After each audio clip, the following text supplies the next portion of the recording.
বনগাঁয় tab কেলেঙ্কারিতে গ্রেপ্তার এবং গোপালনগরে জাল সিম কার্ড চক্রে গ্রেপ্তার নিয়ে বনগাঁ পুলিশ জেলা পুলিশ সুপারের বক্তব্য।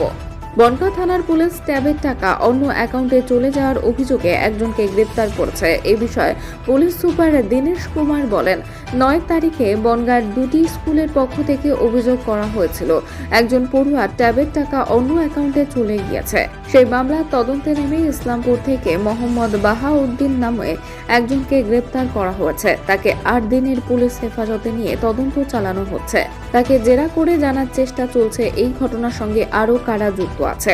একই সঙ্গে তিনি জানান, গোপালনগর থানার পুলিশ গতকাল একটি অভিযান চালিয়ে 4 জনকে গ্রেপ্তার করেছে। তারা অন্যের ডকুমেন্ট ব্যবহার করে সিম তুলে বিক্রি করছিল। তাদের বিরুদ্ধে পুলিশের পক্ষ থেকে মামলা রুজু করে তদন্ত শুরু করা হয়েছে। ট্যাবের ঘটনায় ট্যাবের তদন্তে নেমে একজনকে গ্রেপ্তার করেছে ইসলামপুর থেকে, কি বলবেন?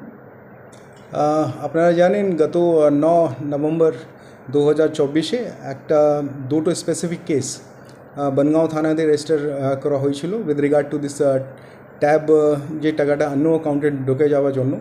এখানে আমরা ইনফরমেশন অ্যান্ড লিড পেতে পেতে আমরা ইসলামপুরে যাই আর ওখান থেকে একজনকে অ্যারেস্ট করা হয়েছে।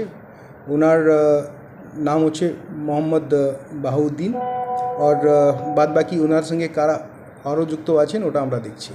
ইনাকে আজকে কোর্টে ফরওয়ার্ড করা হয়েছে অ্যান্ড 8 দিন পিসি নিয়ে আমরা ইন্টারোগেশন করছি আর যারা যারা এর মধ্যে ইনভলভ আছেন সবাইকে পুলিশ সক্রিয়তা হিসাবে ধরবে অ্যান্ড এটাকে মানে ফাঁস করার চেষ্টা করবে। কিছু টাকা কি উদ্ধার হয়েছে?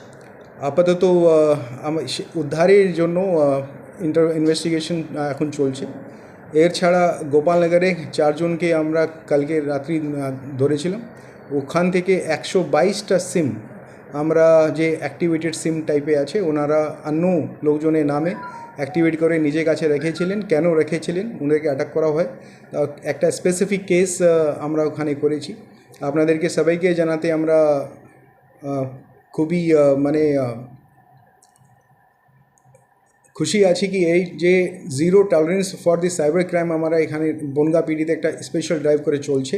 ওখানে পাবলিক থেকে আমাকে খুব ভালো সাপোর্ট আমরা পাচ্ছি। যদি এরকম কোনো ফেক সিম বিক্রি হচ্ছে ওটাও খবর আমরা পাচ্ছি, সঙ্গে সঙ্গে রেড করা হচ্ছে।